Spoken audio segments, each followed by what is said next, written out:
It all begins with a question.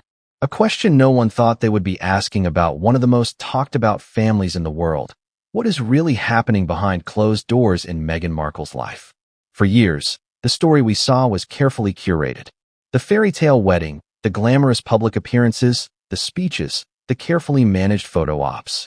We were told the story of a young woman who married into royalty, and then everything exploded.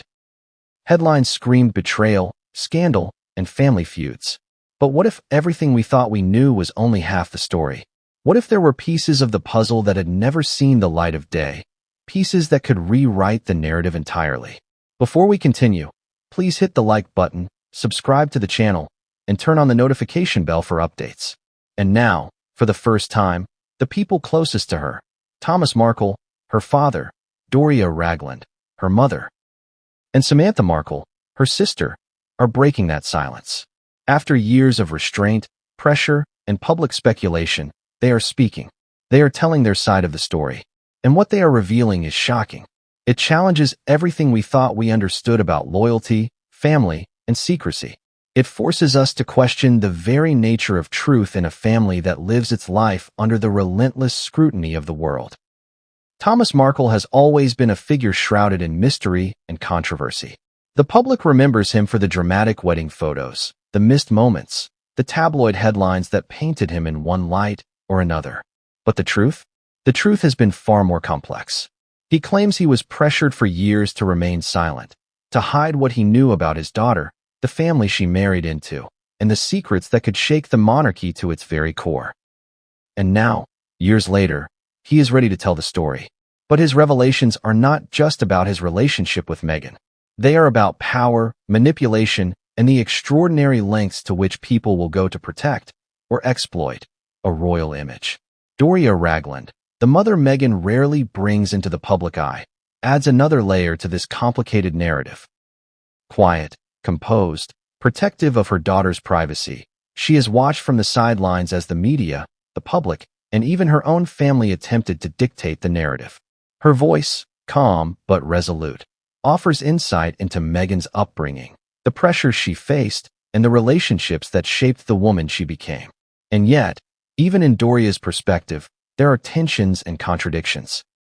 The same people who claim to love Meghan are now revealing details that seem to paint a very different picture. Who is telling the truth? Who is withholding information? And what secrets remain buried beneath layers of public spectacle? Then there is Samantha Markle. Often cast as the outspoken, controversial sister, she has lived in the shadow of Meghan's global fame for years. But now, she is releasing what she calls hidden recordings. Private voice messages, conversations, and accounts of explosive claims. According to Samantha, these recordings reveal discussions about what she terms insurance files, documents Meghan allegedly created to protect herself, files that supposedly contain sensitive information about the royal family. The word blackmail has been whispered in the corridors of media speculation, and Samantha's revelations threaten to breathe new life into that debate. Are these claims credible?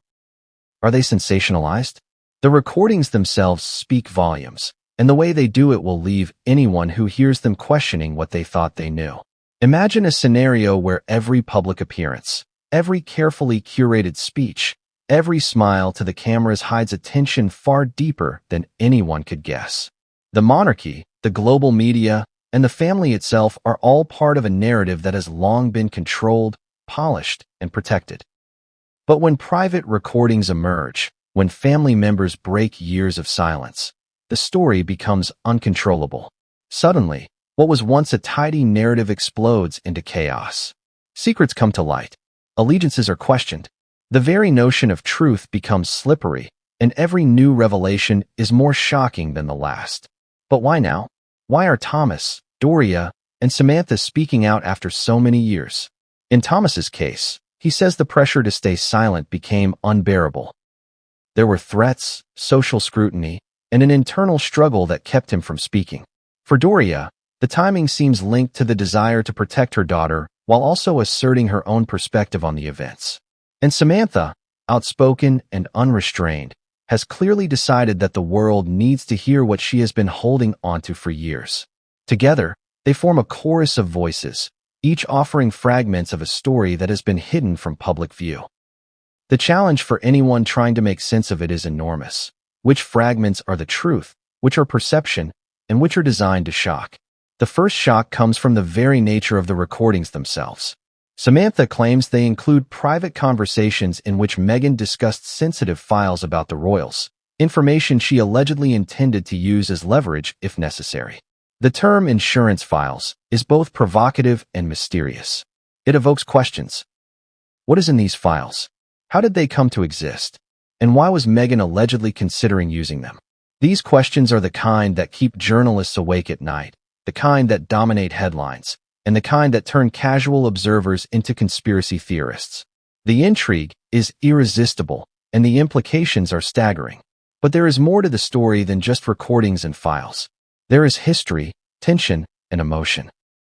There is a father who claims he was pressured to stay silent, a sister who has spent years in resentment and anger, and a mother who has navigated an impossible position between protecting her child and witnessing public fallout. There are timelines of estrangement, moments of reconciliation, and incidents that, until now, were hidden from the public eye. Every family has secrets, but in this family, every secret has global consequences. Every revelation is amplified by fame, media, and public expectation. And now, these secrets are emerging piece by piece. Consider the emotional toll. What must it feel like to have your private family moments dissected under the harsh light of global attention? How do you reconcile love and loyalty with frustration, anger, and betrayal? Thomas, Doria, and Samantha each offer a different answer. Each voice provides a window into a private world that the public has only glimpsed in fragments. And yet, even these revelations are incomplete. Even as they speak, there are hints of more recordings, more conversations, more secrets that could surface at any moment. The tension is almost unbearable because every word they speak promises another twist, another revelation that challenges assumptions. It is impossible to overstate the stakes here. The story is about family, yes, but it is also about power. It is about control, influence, and the extraordinary pressure of living in a life that is constantly under scrutiny. The monarchy is a symbol of stability, tradition, and public image, but even the most carefully maintained image is vulnerable to cracks. Private recordings, family disputes, and allegations of blackmail expose vulnerabilities that are rarely discussed in public. And when these vulnerabilities are made public, the consequences are explosive. The fallout is not just personal. It is cultural, social, and historical. The reverberations are global. So, what should we expect from the next chapters of this story? We will explore Thomas Markle's first-hand accounts of pressure and estrangement. We will hear Doria Ragland's perspective on Meghan's life, challenges, and the family dynamics that shaped her. We will listen to Samantha Markle's revelations and the private recordings that have sparked new debates about loyalty, secrecy, and power. Each chapter will peel back another layer, exposing the contradictions, the emotional beats, and the tensions that have simmered for years. And through it all, the question remains, who is telling the truth? And what truths are being hidden? The stakes are high, and the tension is palpable. Every voice adds nuance, every recording adds drama, and every revelation keeps the audience on edge. But just as we begin to feel we understand the situation, another twist emerges. A claim here, a contradiction there, a surprising fact that challenges everything. The narrative is not linear. It is a web, intricate and explosive. And as the hours, days, and years have passed, these tensions have only grown, waiting for the right moment to explode into public consciousness. And that moment is now. The silence is broken. The recordings are out. The revelations are coming. Thomas, Doria, and Samantha are speaking, and the world is listening. But even as we hear their stories, even as we process the shocking claims and emotional revelations, there is one undeniable truth. This is only the beginning. The story has twists that no one could have predicted, secrets that will continue to surface, and emotional consequences that will ripple far beyond this family alone.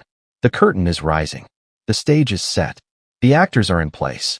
And as we move into the first chapter, we will enter the private, often hidden world of Thomas Markle. A world of pressure, secrecy, and revelation. A world where silence has been a strategy, but where silence can no longer hold. He had stayed silent for years. Silent while the world painted him as a villain. Silent while headlines twisted every moment of his life into scandal. Silent while his daughter, Meghan, became the center of a media frenzy that seemed impossible to escape. But now, after years of pressure, regret, and exhaustion, Thomas Markle is finally speaking. And the story he tells is not just about him. It's about a family, a monarchy, and a set of secrets that have been carefully hidden for decades. It starts with a question. Why did he remain silent for so long? According to Thomas, the answer is complicated. He claims that the forces surrounding him, the palace, the media, and even those closest to him, kept him from telling the truth. He says he was threatened, not physically, but in ways that weighed on his conscience and his reputation. For years, he says, he wrestled with the decision: speak out and risk public humiliation and family backlash, or stay silent and protect both himself and, indirectly, Meghan. The tension was palpable. Imagine being a father, watching your child live in a world where every word, every action, every smile is analyzed and dissected by millions. Imagine knowing secrets, knowing stories that could reshape public perception, and being told repeatedly that you must remain quiet. That is the reality Thomas claims he faced. And it is the first layer of a complex story that only begins to scratch the surface of what would later emerge in Samantha's recordings. Thomas recounts the early days before Meghan's life became entwined with royalty. He paints a picture of a family that was, by most standards, ordinary.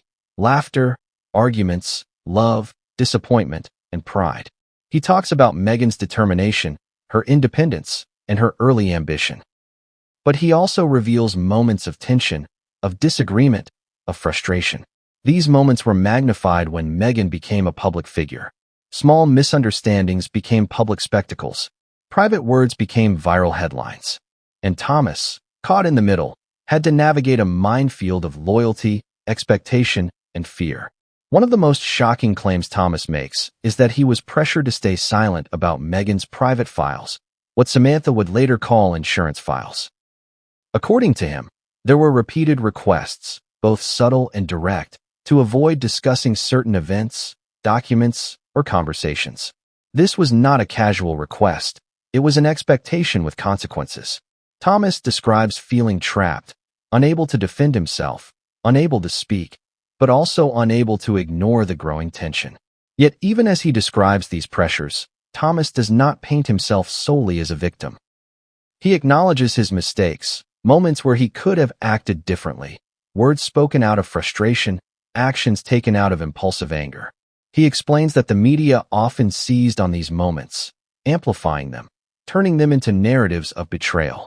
The public, Thomas argues, never had the full picture. And now, for the first time, he is providing context, a window into the man behind the headlines. He talks about Meghan's relationship with the royal family and how it complicated his own sense of responsibility. Thomas describes attempts to connect with the palace, to understand expectations, and to navigate the unspoken rules of royalty. But every attempt seemed to create friction. According to Thomas, he was caught between a desire to support his daughter and a need to protect himself from scrutiny. He often felt as though he was walking a tightrope, one misstep away from disaster. The story grows even more complex when Thomas recounts the family dynamics with Samantha. He describes her anger, her frustration, and her feelings of exclusion. He explains that for years, Samantha has felt overlooked, unheard, and ignored in the shadow of Meghan's fame. While he never condones hurtful actions, he provides context for Samantha's outbursts, her public statements, and her eventual decision to release private recordings. Thomas portrays a family under strain, where love and loyalty are constantly tested by fame, expectation, and media intrusion. Thomas also shares intimate details about the impact of public life on personal well-being. He recounts sleepless nights, moments of intense anxiety, and the feeling of being constantly watched. The pressure was not just external, it seeped into every interaction, every decision, every thought. He describes a sense of isolation, of being cut off from ordinary family experiences, and of watching the life of a father become a narrative for the public to judge. These revelations humanize a man often portrayed as distant or unsympathetic. Perhaps the most explosive portion of Thomas's account is his discussion of the alleged insurance files. He explains that he was aware of sensitive documents that could have serious implications for the royal family. He claims he was instructed not to speak about them, not because of loyalty, but because of the potential fallout. The files, he suggests, contained information that could embarrass, manipulate, or otherwise harm powerful individuals. The existence of these files, and the pressure to remain silent about them, adds a layer of tension that reverberates throughout the entire narrative.